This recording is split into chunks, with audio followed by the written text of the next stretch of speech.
quand vous voulez gagner la guerre, il faut vous rassurer que vous êtes serviteur de Dieu.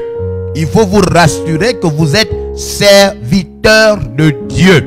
Parce que si vous ne servez pas Dieu, même si vous avez des promesses, vous voyez, il y a des païens qui prient. Matthieu chapitre 6 nous dit, ne priez pas comme les païens. Il y a des païens qui lisent la Bible. Il y a des religieux, des gens qui ne sont pas vraiment chrétiens, mais qui lisent la Bible, qui même quand ils m'écoutent, ils disent Amen. Ils commentent même sur nos... Mais ils ne sont pas chrétiens.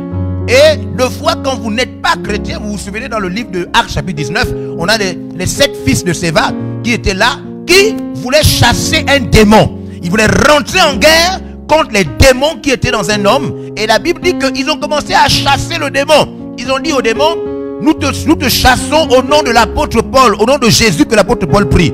Ils ont voulu utiliser le nom de Jésus que Paul lui priait. Mais Paul servait le Seigneur. Paul n'était pas un religieux. Paul avait donné sa vie à Jésus. Et deux fois, il y a des gens qui ne servent pas Dieu. Ils ne sont pas serviteurs, ils ne sont pas servantes de Dieu. Ils ne sont pas des chrétiens impliqués dans l'œuvre de Dieu. Mais ils utilisent la Bible. Ils suivent les émissions. Ils disent Amen. Ils vont même à l'église, mais ils ne sont pas serviteurs de Dieu. À partir de ce moment, les promesses n'auront aucune efficacité dans la vie de ces personnes. Il faut vous rassurer. Il faut être sûr que vous servez Dieu. Les promesses ne servent à rien si vous ne servez pas Dieu. Si vous n'êtes pas identifié dans la liste des personnes qui servent Dieu, qui se battent pour le royaume, si vous n'êtes pas sous la couverture du Saint-Esprit, identifié comme étant un serviteur, une servante de Dieu, vous pouvez citer tous les versets de la Bible, cela n'aura aucune efficacité. Les démons savent, ils savent quand tu n'es pas chrétien. Les démons, mesdames et messieurs, nous connaissent. Les démons savent quand votre famille n'est pas chrétienne. Les démons savent quand votre foi est fausse. Lisons d'abord 2 Timothée chapitre 1 verset 5. Gardons le souvenir de la foi. Gardons le souvenir de la foi. Sincère. La foi quoi?